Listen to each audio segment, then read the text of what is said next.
dibs! Apple Bloom zipped towards the doors of the ballroom, the heartwarming party now in full swing. Twilight, her friends, and her family managed to arrive on time. And now other relatives who were coming in on different trains were arriving one by one. The first to arrive had been Rarity and Applejack's families. Then had come Rainbow Dash's and Fluttershy's parents from Cassdale. Then Pinkie Pie's parents arrived with her sisters. Please, Princess Celestia High, give me a chance to voice Marble and Limestone. I have never had a chance to do their voices on this whole freaking show. But even immediate family was enough. With Celestia's permission, invitations had been sent out to even more ponies. 5 of which were relatives of the Apple family. Aunt and Uncle Orange, as well as Babs Seed and her parents. Hey, guys! Babs says he gave Apple Bloom a hug. Seems like it's been forever since the reunion. I know! I can't believe it's only been 5 months. I'm so glad you could come. I just realized this is the first time I've actually had a chance to do Babs Seed's voice. I'm kind of proud of myself for that one. You can thank Uncle Orange for that. Babs says he looks back at him. They were the ones that paid for the train tickets, so me and my parents could be here. Alliance, my parents and I, Aunt Orange corrected. Can't remember how many times they said that to me, Applejack said, having been drawn into the conversation by Babs and Apple Bloom's happy shouts. It's good to see you two, especially after what happened in the reunion. Oh, don't worry about that, Applejack. We still had a wonderful time, Aunt Orange said, with a reassuring wave of her hoof. I'm just sorry we were a little out of it there at the end. We couldn't help finished painting the bone. Let most exercise isn't in our usual routines. Orange Sherbet, before we continue, what are you doing here, by the way? You aren't Aunt Orange. Well, I know, Mr. Marshall, our fruit user, but the problem is, we don't have that much with Aunt Orange, so I decided to take her voice. Thank you. Seaside shook her head. Still wish we had to get together for the family photo. I'll swear, we must have looked like zombies. Zombies? Where? Pickamina down pie. What have we told you about interrupting other post conversations out there? Just as quickly as Pinkie had leapt over to mention zombies, her mother made pie and pulled her back to where her family was standing, even as Inky and Blinky and Maud giggled, and her father struggled to keep himself from smiling. Wow, Marble, I bet you're enjoying this party. Mm-hmm. And Maud, you look simply ecstatic! I'm very happy to be over here. Well, you don't have to worry about any hard work here, Applejack assured him, chuckling a little at Pinkie Pie's antics. Nothing but good times with friends and family today. Still, why don't we get away from the door? I'll introduce you to the princesses. Then you can grab a bite to eat. Oh, and if you see any brownies running around, make sure to let every pound know. Those little things are sprout lace, and we haven't been able to track them all down yet. Yeah, especially don't let Twilight eat one. Hey, no using the fender work. Sorry. How do birdies grow legs? Babs asked. Discord without having to chase after our desserts would be a good way for all of us to keep off the holiday weight. You overheard Rarity complain about it. Though I gotta say, I'm surprised he hadn't made something bigger happen. Applejack, why? It was nice to finally meet your parents, Fluttershy, Twilight said, as the pair of mares stood near the heart-shaped ice sculpture, watching as Sweetie Belle, Scootaloo, and Apple Bloom introduced Nix to Babs Seed. During the Harvest Festival, Nix had been helping out Twist with her entry into the festival candy confection competition. They had been so busy, they had missed the escapades of the rest of the Cutie Mark Crusaders. You know, I still do love it when Penstroke says what Nix has been doing during the rest of the season to mix it up a little. It's so well done. I love it. Considering everything that had happened, Twilight was arguably relieved Nix had missed out. They were just so happy to meet you, Twilight. Do you really write them a letter every week?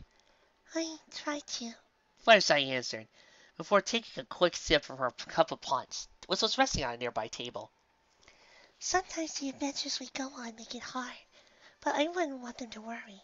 I'm the first Pegasus in my family to live on the ground, so they're always scared something's going to get me. Not so many wild animals in the Cloud City, huh? All we really ever have to worry about are dragons, and if we get enough warning, we can push our homes out of the way before the dragon even gets there. Well, I'm glad they can make it. Them and Rainbow Dash's parents. Nice to finally know she gets that rainbow mare's vein of hers from her father. Oh, I already knew that. But then again, we've known each other ever since flight camp. Fluttershy paused again, to sip from her punch and nibble at her cookie. She then cleared her throat and looked back at Twilight. Actually, there's someone that wants a chance to meet next. If it's alright. I mean, besides the thing with the brownies, he's really been on his best behavior. He even helped Princess Celestia pick out the dress she's wearing. Yeah, it's from some sort of destroyed store owned by a Miss Sassy Saddles. Twilight frowned and tipped back her cup of punch, drinking down all that remained of the fruity refreshment before setting the cup down on the table. Fine.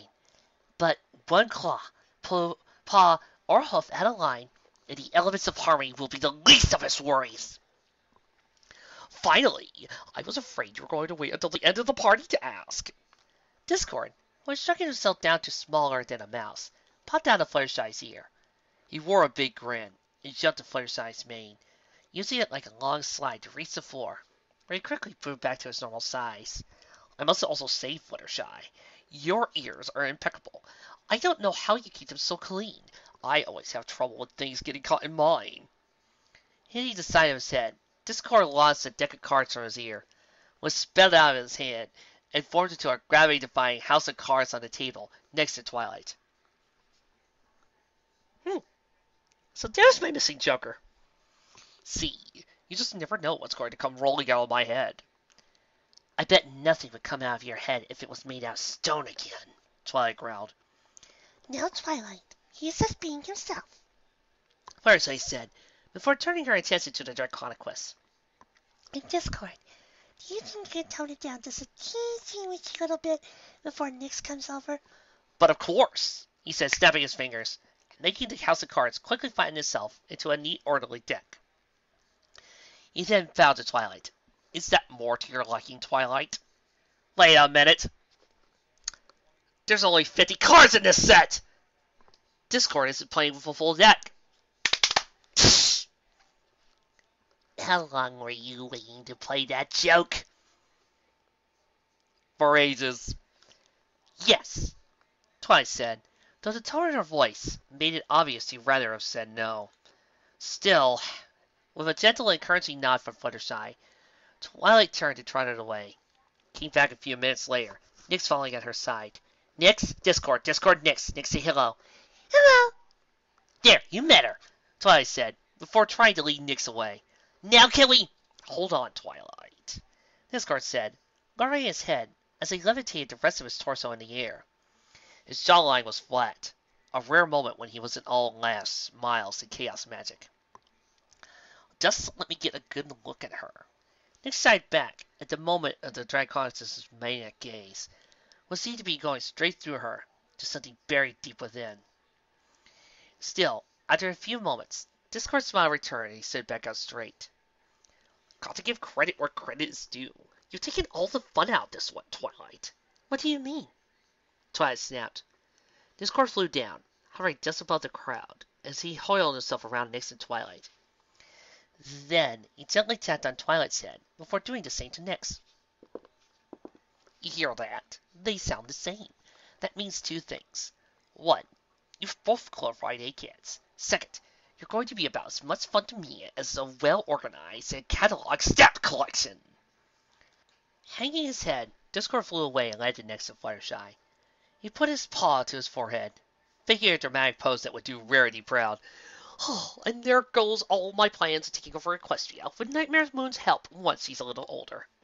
He's kidding, Fluttershy assured, before Twilight could shout. Yes, I suppose I am. Discord said, a bit of sadness in his voice, with a smile on his face, and maybe that's the greatest bit of chaos. After all, who could ever expect that the Mare of the Moon and Spirit of Chaos could ever change their ways? All thanks to you silly little ponies and that silly voodoo you call friendship. Twilight began to smile, first sincerely, then with her own devilish grin. So are you saying... No! No! I'm not saying that. I'm totally not saying that. Really? Because it looks like you're about to say it, Twilight teased. Come on. It's okay. You're amongst friends, right, Fluttershy?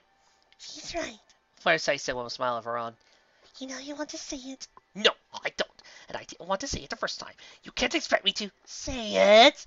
Fluttershy Twilight said in unit. No! Say it! I'm not going to. Say it! Discord said, as he crossed his forelimbs and puffed out his cheeks. He glanced down at the 3 ponies beneath him, then sighed. Fine. Friendship is magic. There. Are you happy? Yes, Twilight said with a nod, as Fluttershy and Nyx giggled a little. Yeah, laugh it up. I bet you never made her say that cornball line. Discord grumbled as he pointed to Nyx, before he began to meld with the floor, turning into a carving in the stonework. Now, if you excuse me, I need to go reassert my chaos identity before you two decide to try to get me to hold hooves and sing about a song with the letters of a fun spell. Oh, come on, Discord, that song's awesome! With that, Discord zipped off, traveling as a carving across the floor, disappearing into the crowd. Soon, the trio heard a yelp, and Discord's characteristic laughter before he flew through the air, Rainbow Dash following close behind. Though her coat and mane were a bubblegum pink instead of the normal blue and rainbow colors. Get back here and chase us back! Now, Rainbow Dash, why would I do that? Pinkie Pie seems to be enjoying herself, aren't you, Pinkie Pie? You bet! Look at my mane. It's like Rainbow Guy's candy. The party pony cheered as he bounced after Rainbow Dash and Discord, her body now sporting Rainbow's color scheme. Twilight, do you remember when I first met Pinkie Pie? It says he was a kind of weird. Nyx asked. I do. Discord's a whole different kind of weird, isn't he? Nyx, you don't know the half of it! Twilight answered, as the pair watched Fluttershy fly after the trio, wanting to quell the situation before it got out of Hearth. And will you look at that, audience? The last part gets to air on Christmas Eve. I hope to see you there.